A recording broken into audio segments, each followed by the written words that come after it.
నమస్కారం Asia TV వార్తలకు స్వాగతం. నా పేరు సుమలత. వార్తల్లో ముందుగా హెడ్లైన్స్.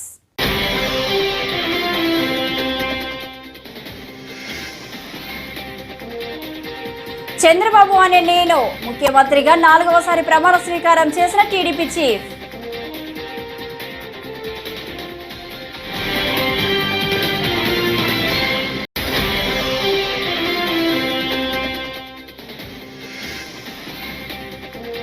ఆర్థిక మంత్రిగా బాధ్యతలు స్వీకరించిన నిర్మలా సీతారామన్.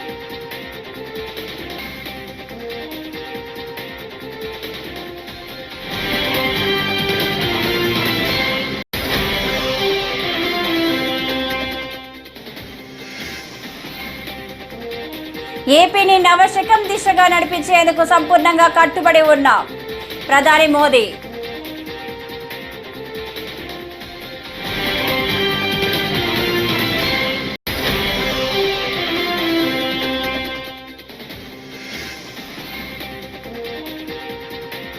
పవన్ కళ్యాణ్ అనే నేను ఆంధ్రప్రదేశ్ మంత్రిగా పవన్ ప్రమాణం.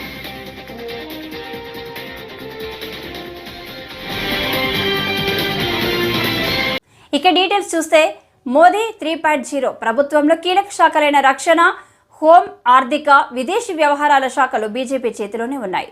ఈ శాఖలను పాత మంత్రులకే ప్రధాని మోదీ అప్పగించడం జరిగింది. మోదీ 2.0లో ఆర్థిక అండ్ కార్పొరేట్ వ్యవహారాల మంత్రిగా పనిచేసిన నిర్మలా సీతారామన్ కు మోదీ 3.0 హయాంలోనూ అదే పోర్ట్ఫోలియో దక్కింది. దీంతో ఆమె బుధవారం ఉదయం ఆర్థిక మంత్రిగా బాధ్యతలు స్వీకరించారు. ఇక తన ఆఫీస్కు వచ్చిన నిర్మలమ్మను అక్కడి సిబ్బంది పూల బొకేలతో స్వాగతించారు. అనంతరం ఆమె నార్త్ బ్లాక్లో ఆర్థిక శాఖ మంత్రిగా బాధ్యతలు చేపట్టారు.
ఆంధ్రప్రదేశ్ ముఖ్యమంత్రిగా నారా చంద్రబాబు నాయుడు ముఖ్యమంత్రిగా ప్రమాణ స్వీకారం చేశారు. రాష్ట్ర గవర్నర్ అబ్దుల్ నజీర్ చంద్రబాబుతో ప్రమాణం చేయించారు. విజయవాడలోని కేసరపల్లి సమీపంలో ఏర్పాటు చేసిన కార్యక్రమంలో భారీ జన సందోహం మధ్య చంద్రబాబు సీఎంగా ప్రమాణ స్వీకారం చేశారు. నారా చంద్రబాబు నాయుడు అనే నేను శాసనం ద్వారా నిర్మితమైన భారత రాజ్యాంగం పట్ల నిజమైన విశ్వాసం, విధేయత చూపుతానని, భారతదేశ సార్వభౌమాధికారాన్ని, సమగ్రతను కాపాడుతానని, ఆంధ్రప్రదేశ్ రాష్ట్ర ముఖ్యమంత్రిగా నా కర్తవ్యాలను శ్రద్ధతో, అంతఃకరణ శుద్ధితో నిర్వహిస్తానని, భయం కానీ, పక్షపాతం కానీ, రాగద్వేషాలు కానీ లేకుండా రాజ్యాంగాన్ని, శాసనాలను అనుసరించి ప్రజలందరికీ న్యాయం చేకూరుస్తానని దైవ సాక్షిగా ప్రమాణం చేస్తున్నాను. నేను నారా చంద్రబాబు నాయుడు అనే నేను ఆంధ్రప్రదేశ్ రాష్ట్ర ముఖ్యమంత్రిగా నా పరిశీలనకు వచ్చిన లేదా నాకు తెలియవచ్చిన ఏ విషయాన్ని నా కర్తవ్యాలను సక్రమంగా నిర్వహించేందుకు అవసరమైన మేరకు తప్ప ప్రత్యక్షంగా కానీ పరోక్షంగా కానీ ఏ వ్యక్తికి లేదా వ్యక్తులకు తెలియపరచనని లేదా వెల్లడించని దైవ సాక్షిగా ప్రమాణం చేస్తున్నాను.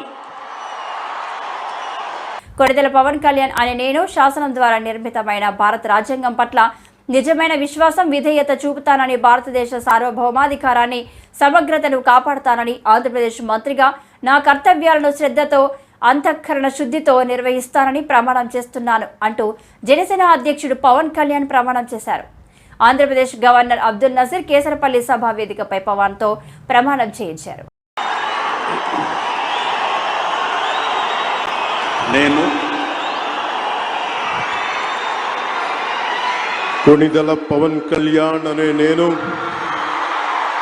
శాసనం ద్వారా నిర్మితమైన భారత రాజ్యాంగం పట్ల నిజమైన విశ్వాసం, విధేయత చూపుతానని, భారతదేశ సార్వభౌమాధికారాన్ని, సమగ్రతని కాపాడుతానని, ఆంధ్రప్రదేశ్ రాష్ట్ర మంత్రిగా నా కర్తవ్యాలను శ్రద్ధతో, అంతఃకరణ శుద్ధితో నిర్వహిస్తానని, భయం కానీ, పక్షపాతం కానీ, రాగద్వేషాలు కానీ లేకుండా రాజ్యాంగాన్ని, శాసనాలని అనుసరించి ప్రజలందరికీ న్యాయం చేకూరుస్తానని దైవ సాక్షిగా ప్రమాణం చేస్తున్నాను.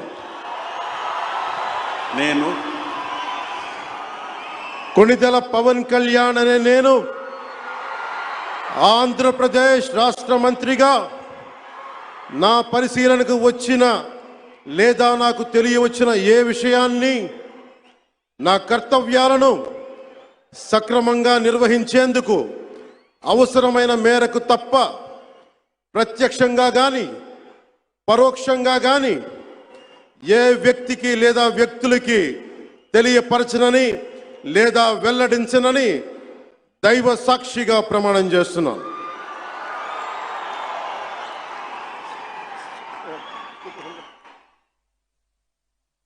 టీడీపీ రాష్ట్ర అధ్యక్షుడు కింజారపు అచ్చెన్నాయుడు మంత్రిగా ప్రమాణ స్వీకారం చేశారు. ఆయనతో గవర్నర్ అబ్దుల్ నజీర్ ప్రమాణం చేయించారు. టెక్కలి నియోజకవర్గం నుంచి 2024లో ఆయన భారీ మెజారిటీతో విజయం సాధించారు. కేంద్ర మాజీ మంత్రి కింజారపు ఎర్రన్నాయుడికి అచ్చెన్న సోదరుడు. 1996 ఉప ఎన్నికల్లో హరిశ్చంద్రపురం నుంచి తొలిసారి గెలిచారు. ఆ తర్వాత కూడా 1999, 2004లో హరిశ్చంద్రపురం నుంచి ప్రాతినిధ్యం వహించారు. 2014, 2019లో టెక్కలి నియోజకవర్గం నుంచి విజయం సాధించారు. ప్రస్తుతం టీడీపీ రాష్ట్ర అధ్యక్షుడిగా కింజారపు అచ్చెన్నాయుడు కొనసాగుతున్నారు. కింజరాపు అచ్చెన్నాయుడనే నేను శాసనము ద్వారా నిర్మితమైన భారత రాజ్యాంగం పట్ల నిజమైన విశ్వాసం విజేత చూపుతానని, భారతదేశ సార్వభౌమాధికారాన్ని సమగ్రతని కాపాడుతానని ఆంధ్రప్రదేశ్ రాష్ట్ర మంత్రిగా నా కర్తవ్యాన్ని శ్రద్ధతో అంతఃకరణ శుద్ధితో నిర్వహిస్తానని, భయం కానీ పక్షపాతం కానీ రాగద్వేషాలు కానీ లేకుండా నిర్వహిస్తానని, శాసనాలను అనుసరించి ప్రజలందరికీ న్యాయం చేకూరుస్తానని దైవ సాక్షిగా ప్రమాణం చేస్తున్నాను. నేను కింజరాపు అచ్చెన్నాయుడనే నేను ఆంధ్రప్రదేశ్ రాష్ట్ర మంత్రిగా నా పరిశీలనకు వచ్చిన లేదా నాకు తెలియవచ్చిన ఏ విషయాన్ని నా కర్తవ్యాలని సక్రమంగా నిర్వహించేందుకు అవసరమైన మేరకు తప్ప ప్రత్యక్షంగా కానీ పరోక్షంగా కానీ ఏ వ్యక్తికి లేదా వ్యక్తులకి తెలియపరచనని అసెంబ్లీ ఎన్నికల్లో జయబేరి మోగించిన టీడీపీ జనసేన బీజేపీ కూటమి నేడు లాంఛనంగా కొలువుతీరింది. ఇవాళ గవర్నర్ వద్ద జరిగిన ప్రమాణ స్వీకారోత్సవంలో చంద్రబాబు ముఖ్యమంత్రిగా, పవన్ కళ్యాణ్, నారా లోకేష్ సహా 24 మంది మంత్రులుగా ప్రమాణం చేశారు.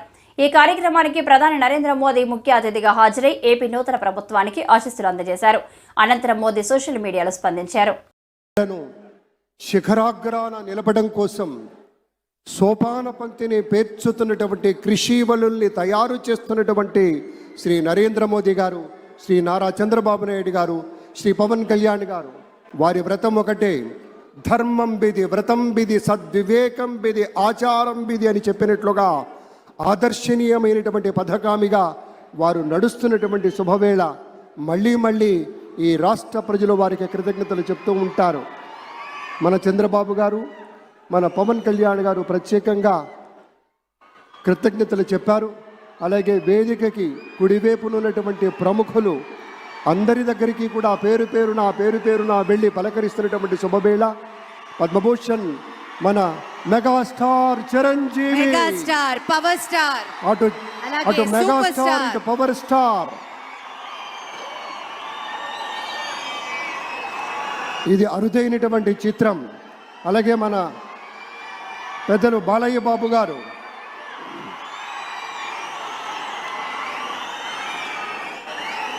సూపర్ స్టార్ తలైవర్ రజనీకాంత్ గారిని పలకరిస్తున్నారు ప్రధాని. వారి What a దంపతుల్ని sight, ladies and gentlemen. మనస్ఫూర్తిగా వారి శుభకామనలు అందుకుంటూ మన బాలయ్య బాబుతోటి కరచాలనం చేస్తూ ముందుకు వెళ్తూ ఉన్నారు. వేదిక మీద అందరినీ పేరున పలకరిస్తూ రజనీకాంత్ గారితో ప్రత్యేకంగా మాట్లాడుతూ ఉన్నారు. ఇది ప్రేమ, ఇది అభిమానం, ఇది వాత్సల్యం, ఇది కృతజ్ఞత, ఇది గౌరవం, అపారమైనటువంటి విశేష గౌరవం. టీడీపీ జాతీయ ప్రధాన కార్యదర్శి మంగళగిరి ఎమ్మెల్యే నారా లోకేష్ ఏపీ మంత్రిగా ప్రమాణ స్వీకారం చేశారు. ముఖ్యమంత్రిగా చంద్రబాబు ప్రమాణ స్వీకారం అనంతరం ఏపీ నూతన మంత్రులు ప్రమాణ స్వీకారం చేశారు. నారా లోకేష్ తండ్రి చంద్రబాబుకు పాదాభివందనం చేసి ఆశీస్సులు అందుకొని ప్రమాణ స్వీకారం చేశారు. గవర్నర్ అబ్దుల్ నజీర్ పాదాలకు నమస్కరించి ఆయన ఆశీస్సులు కూడా అందుకున్నారు. ప్రధాని మోదీ, అమిత్ షాలకు కూడా లోకేష్ పాదాభివందనం చేసేందుకు యత్నించగా వారు వద్దని సున్నితంగా వారించారు.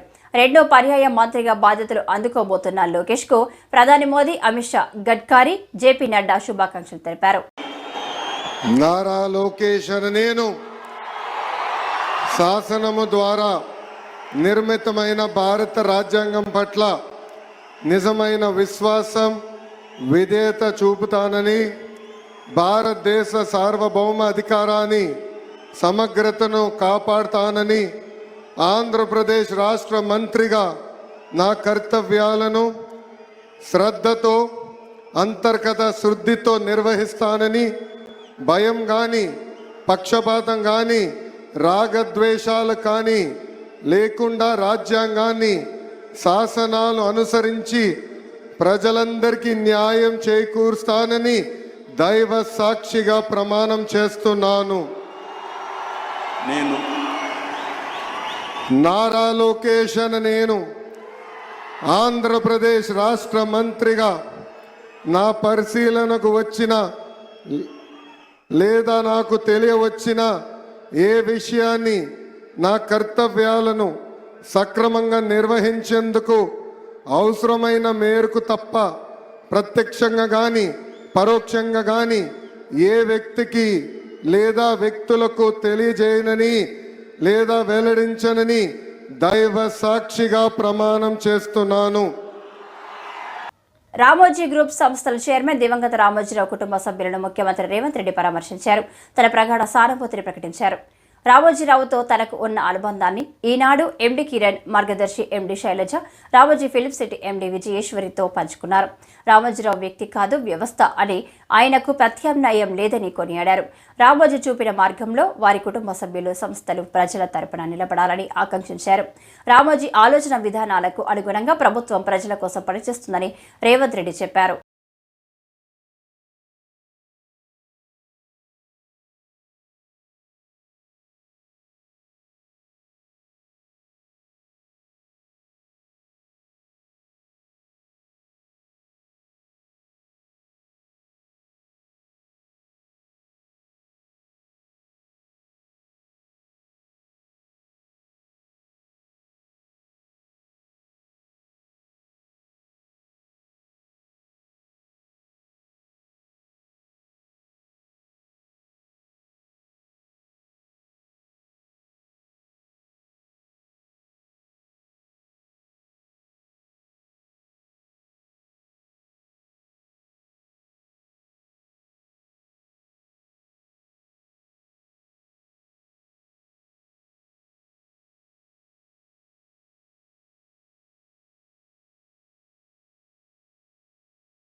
ఆంధ్రప్రదేశ్ రాష్ట్ర ముఖ్యమంత్రిగా నేడు ప్రమాణ స్వీకారం చేసిన నారా చంద్రబాబు నాయుడు ప్రత్యేక హోదాపై నోరు మెదపకపోవడం ఏంటంటూ బీఎస్పీ స్టేట్ సెక్రటరీ చిందనూరు నాగరాజు ప్రశ్నించారు. బుధవారం మీడియాకి వీడియో విడుదల చేసిన ఒకే వేదికపై ప్రధానమంత్రి నరేంద్ర మోడీ అతిరథ మహారథులు ఉన్నప్పటికీ కనీసం ప్రత్యేక హోదాపై మాట్లాడకపోవడం శోచనీయమన్నారు. ప్రత్యేక హోదా సాధించే సమయం టీడీపీ పార్టీకి ఆసన్నమైందని పేర్కొన్నారు.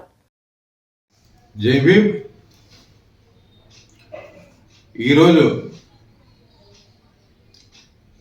నారా చంద్రబాబు నాయుడు గారు ముఖ్యమంత్రిగా ప్రమాణ స్వీకారం చేశారు. అదే కోవలో 25 మంది మంత్రులు కూడా ప్రమాణ స్వీకారం చేశారు. అందరికీ కృతజ్ఞతలు. ముఖ్యంగా ఈరోజు నేను మీ ముందుకు వచ్చి మాట్లాడడానికి ముఖ్య కారణం ఏంటంటే, నిన్నటి రోజే చెప్పాము, ఆంధ్ర రాష్ట్రానికి ప్రత్యేక హోదా అనేది సంజీవిని అని. కాకపోతే ఈరోజు అతిరథ మహారథులందరూ స్టేజ్ పైన ఉన్నారు. కాకపోతే వాళ్ళకు వచ్చిన మంత్రి పదవులు దాని గురించే మాట్లాడుతుంటూ దాన్ని ఆనందాల్లోనే సంబరాలు చేసుకుంటున్నారు. సంతోషం, మేము కాదనలే. దాని గురించి ఒక్కరైనా ప్రత్యేక హోదా గురించి డిస్కషన్ చేశారా, ఆ అంశాన్ని లేవనెత్తారా అన్నది మా వర్షన్. ప్రత్యేక హోదా అనేది మీరు తేవాలనుకున్నారా, తేకూడదు అనుకున్నారా? ప్రత్యేక ప్యాకేజీ పైన గతంలో మీరు మక్కువ చూపారు. ప్రత్యేక ప్యాకేజీ వైపు ఉన్నారా, ప్రత్యేక హోదా వైపు ఉన్నారా? అదైనా ప్రజలకు తెలియజేస్తే బాగుంటుందనేసి. కాకపోతే ఈరోజు ముఖ్యంగా బహుజన్ సమాజ్ పార్టీ తెలియజేయడం ఏంటంటే, ప్రత్యేక హోదా వల్లనే తాడిపత్రిలో గత కొద్ది రోజులుగా వరుస చోరీలు జరుగుతున్నాయి. తాజాగా పుట్లూరు మండలం సూర్యపల్లికి చెందిన ఆంజనేయులు పట్టణంలోని కెనరా బ్యాంకు నుంచి నగదు డ్రా చేసి CB road Prashanti shoe mart వద్ద చెప్పులు కొనుగోలు చేస్తున్న సమయంలో 2 వ్యక్తులు నగదు ఉన్న బ్యాగ్ను దోచుకెళ్లారు.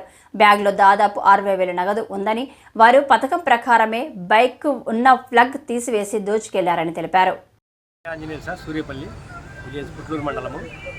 మేము కెనరా బ్యాంకులో మా అమ్మది పెన్షన్ డబ్బులు ఉన్నాయి, ఇంకా 65,000 డ్రా చేశాము. దాంట్లోనే పాస్బుక్లు అన్నీ పెట్టుకొని ఉన్నాము, బాండ్లు కూడా ఉన్నాయి. అది తీసుకొచ్చి ఇక్కడ చెప్పుల షాప్ దగ్గరికి వచ్చాము. ప్రశాంతి చెప్పుల షాప్ దగ్గర వచ్చాము. ఇక్కడికి ప్రశాంతి చెప్పుల షాప్లోకి పోయి ఇక్కడ కూర్చొని బ్యాగ్ పక్కన పెట్టుకొని చెప్పులు తీసుకుని చూస్తాము. అందులో ఒక్క నిమిషంలోనే మేము చెప్పులు చూసే లోపలే పక్కన మిస్ అయ్యింది. పక్కన బ్యాగ్ లేదు, అది ప్లగ్ కూడా వికేసారు. బండి బయట పెట్టింది, బండి ప్లగ్ కూడా తీసేశారు. అది అక్కడ నుండి ఫాలో అయినట్టుంది, మనకి బ్యాంక్ నుంచి ఫాలో అయ్యి ఇక్కడికి వచ్చి ఇద్దరు ఉండొచ్చని మేము అనుకున్నాము. ఒక లోపలికి వచ్చారు, ఒకడు బండి దగ్గర ఉన్నాడు. కంప్లైంట్ చేసాము, సీసార్టీలో పెట్టినాము. వాళ్ళు వచ్చి ఇందాక సీసీ కెమెరాలను చెక్ చేస్తాము. జగన్ ఓటమిపై విచారణ జరిపించాలని, లేకుంటే కుటుంబంతో సహా ఆత్మహత్య చేసుకుంటారని సోషల్ మీడియాలో ఓ వీడియో వైరల్ అవుతుంది. తూర్పుగోదావరి జిల్లాలోని బ్రాహ్మణగూడెం గ్రామానికి చెందిన ఓ వ్యక్తి కొవ్వూరు గ్రామం బ్రిడ్జిపై నుంచి గోదావరిలోకి దూకి ఆత్మహత్య చేసుకుంటారని ప్రకటించారు. సార్వత్రిక ఎన్నికల్లో వైసీపీకి అధిక ఓట్లు వేసినప్పటికీ జగన్ ఎందుకు ఓడిపోయారో విచారణ చేయాలని డిమాండ్ చేశారు. మేమందరం కూడా నేను నా బిడ్డలు నా భార్య నా భార్య మేమందరం కూడా ఈరోజు ఆత్మహత్య చేసుకుంటాం. మాకు న్యాయం జరగాలండి. ఈ వీడియో జగన్ గారి దగ్గరికి వెళ్ళాలి. మేము చనిపోయినా పర్లేదు, మేము చచ్చిపోయినా పర్లేదు, కానీ జగన్ గారి దగ్గరికి వీడియో వెళ్ళి పెద్ద పెద్ద అధికారులు రాష్ట్రపతి గారి దగ్గర కూడా ద్రౌపది ముర్ము గారి దగ్గర కూడా ఇది వెళ్ళి న్యాయం చేయాలండి మాకు. లేదంటే మా జగన్లో మేము లేకపోతే నేను నా బిడ్డలో కలిసి గోదావరిలో దూకి చచ్చిపోతామండి. నా భార్య మేము మొత్తం మా ఫ్యామిలీ పోయినా పర్లేదు. యావత్ రాష్ట్రంలో ప్రజలందరూ బాగుంటే చాలండి. నేను పోతే పోనీ, నా ఫ్యామిలీ పోతే, ఒక కుటుంబం పోతే పోలేని కుటుంబాలు మన రాష్ట్రంలో, మన ఆంధ్రప్రదేశ్ సౌభాగ్యంగా ఉంటుంది. ఎందుకంటే ఇంకా ప్రమాణ స్వీకారానికి టైం ఇవ్వమని అడుగుతున్నాం. ఎందుకంటే రేపు పొద్దున ప్రమాణ స్వీకారం చేయబోతున్నారు చంద్రబాబు నాయుడు గారు. ఇంకా ఆయన చేసేస్తే ఇంకా మా చేతుల్లో ఏమీ లేనట్టే. మాకు ఎన్ని సీట్లు వస్తామేంటి? మరి అంత దారుణంగా ఎందుకు ఓడిపోవాలి మేము? మా జగన్ అన్న అంత దారుణంగా ఎప్పుడు ఓడిపోలేదు. ప్రజలందరూ అడుగుతున్నారు, మా ఓట్లు ఇయ్యి, మేము వేసిన ఓట్లు ఇయ్యి అంటే ఎవరు సమాధానం చెప్పట్లేదు. మా చావే మేము చచ్చిపోయామనుకో, మేము చచ్చిపోతే మా యొక్క ఈ కేసు, మా యొక్క ఈ గొడవ, మా యొక్క ఈ యొక్క ధర్నా మొత్తం ప్రజలందరికీ వెళ్ళాలి. ప్రజలందరికీ వెళ్ళి వీడియో చూసి అనేకులు స్పందించి అధికారుల దగ్గర తీసుకెళ్తేనే కానీ, ఎవరో ఒకరు చచ్చిపోతేనే కానీ ఎవరు వినరు. నా ఫ్యామిలీ మేము చచ్చిపోయిన పర్లేదు. ఈ వీడియో మాత్రం అంతటా వైరల్ చేసి మన జగన్ని మళ్ళీ సీఎం చేయాలని మీ అందరికీ నమస్కారం. 2024లో ఎగరవలసిన పార్టీ తెలుగుదేశం పార్టీ ప్రభుత్వ పాఠశాలలో చదివే విద్యార్థులకు మాత్రమే అమ్మ ఒడి పథకాన్ని అమలు చేయాలని అద్దంకి నియోజకవర్గ J Bhimarao Bharat party assembly అభ్యర్థి హేబేలు మంగళవారం అద్దంకి మండల అద్దంకిలో ఏర్పాటు చేసిన మీడియా సమావేశంలో తెలియజేశారు. ముఖ్యమంత్రి చంద్రబాబు నాయుడు ఇచ్చిన మాటకు కట్టుబడి ఒక కుటుంబంలో ఎంతమంది విద్యార్థులు ఉంటే అంతమంది విద్యార్థులకు అమ్మ ఒడి అందించాలని అన్నారు. అందరికీ నమస్కారం. నేను మీ పులిపాటి హేబేలు, జై భీమరావు భారత్ పార్టీ అద్దంకి నియోజకవర్గ ఎమ్మెల్యే అభ్యర్థి.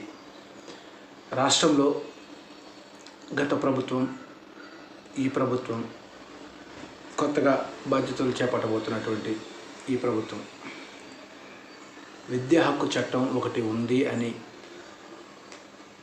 మర్చిపోయాయి. ఇక్కడ అసలు విషయం ఏంటంటే అమ్మఒడి అనేటువంటిది ఇంట్లో ఎంతమంది పిల్లలు ఉంటే అంతమందికి అమ్మఒడి ఇస్తామని చెప్పేసి గత ప్రభుత్వం చెప్పి ఒక పిల్లవాడికి మాత్రమే, అది ఒక పాప అయినా ఒక బాబు అయినా ఇంట్లో ఒక్కరికి మాత్రమే అమ్మఒడి వేయడం జరిగింది. ఇప్పుడు ఈ గవర్నమెంట్ అంటే ఇప్పుడు అధికారం చేపట్టినటువంటి ఎంతమంది పిల్లలు ఉంటే అంతమందికి ఇంట్లో ముగ్గురున్నా సరే ఇస్తామని చెప్పేసి హామీ ఇవ్వడం జరిగింది. అధికారంలోకి వచ్చింది. ఇప్పుడు ఆ డబ్బులు ఇస్తున్నారు. ఆ డబ్బులు ప్రభుత్వ పాఠశాలలో చదివేటువంటి విద్యార్థులకు మాత్రమే, వారి తల్లిదండ్రులకు మాత్రమే అందిస్తే బాగుంటుంది. ఈ ప్రైవేట్ స్కూళ్ళల్లో వాళ్ళకి ఎందుకు ఇస్తున్నట్లు, అందుట్లో చదువుకుంటున్న పిల్లలకు ఆ యొక్క యాజమాన్యాలకు ఎందుకు ఇస్తున్నట్లు విశాఖ జిల్లా పాయకరావుపేట ఎమ్మెల్యేగా విజయం సాధించిన వంగలపూడి అనిత రాష్ట్ర కేబినెట్లో మంత్రిగా ప్రమాణం చేశారు. పుష్కర కాలం పాటు ప్రభుత్వ ఉపాధ్యాయురాలిగా పనిచేసిన అనిత 2012లో రాజకీయంలోకి ప్రవేశించి టీడీపీలో అంచెలంచెలుగా ఎదిగారు. 2014లో పాయకరావుపేట ఎమ్మెల్యేగా గెలుపొందారు. 2019లో కొవ్వూరు నుంచి పోటీ చేసి ఓటమి పాలయ్యారు. అనిత వంగలపూడి అనే నేను శాసనం ద్వారా నిర్మితమైన భారత రాజ్యాంగం పట్ల నిజమైన విశ్వాసం, విధేయత చూపుతానని భారతదేశ సార్వభౌమాధికారాన్ని సమగ్రతను కాపాడుతానని ఆంధ్రప్రదేశ్ రాష్ట్ర మంత్రిగా నా కర్తవ్యాలను శ్రద్ధతో అంతఃకరణ శుద్ధితో నిర్వహిస్తానని భయం కానీ పక్షపాతం కానీ రాగద్వేషాలు కానీ లేకుండా రాజ్యాంగాన్ని శాసనాలను అనుసరించి ప్రజలందరికీ న్యాయం చేకూరుస్తానని దైవ సాక్షిగా ప్రమాణం చేస్తున్నాను. అనితా వంగలపూడి అనే నేను ఆంధ్రప్రదేశ్ రాష్ట్ర మంత్రిగా నా పరిశీలనకు వచ్చిన లేదా నాకు తెలియవచ్చిన ఏ విషయాన్ని నా కర్తవ్యాలను సక్రమంగా నిర్వహించేందుకు అవసరమైన మేరకు తప్ప ప్రత్యక్షంగా కానీ పరోక్షంగా కానీ ఏ వ్యక్తికి లేదా ఏ వ్యక్తులకు తెలియపరచనని లేదా వెల్లడించనని దైవ సాక్షిగా ప్రమాణం చేస్తున్నాను.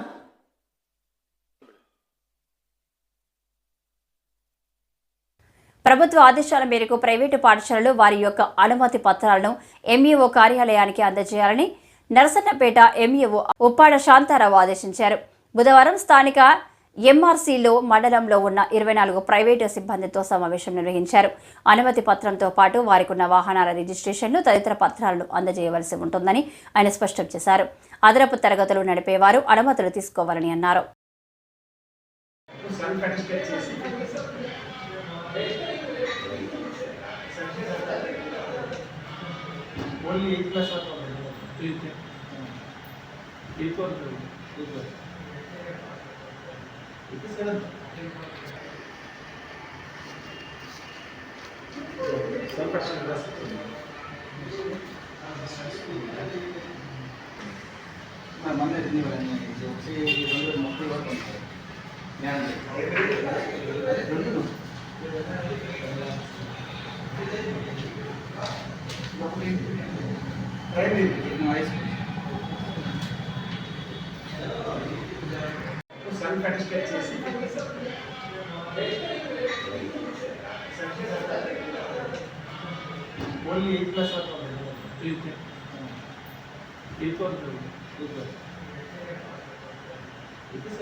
ఈ వార్తలు ఇంతటితో సమాప్తం. నమస్కారం.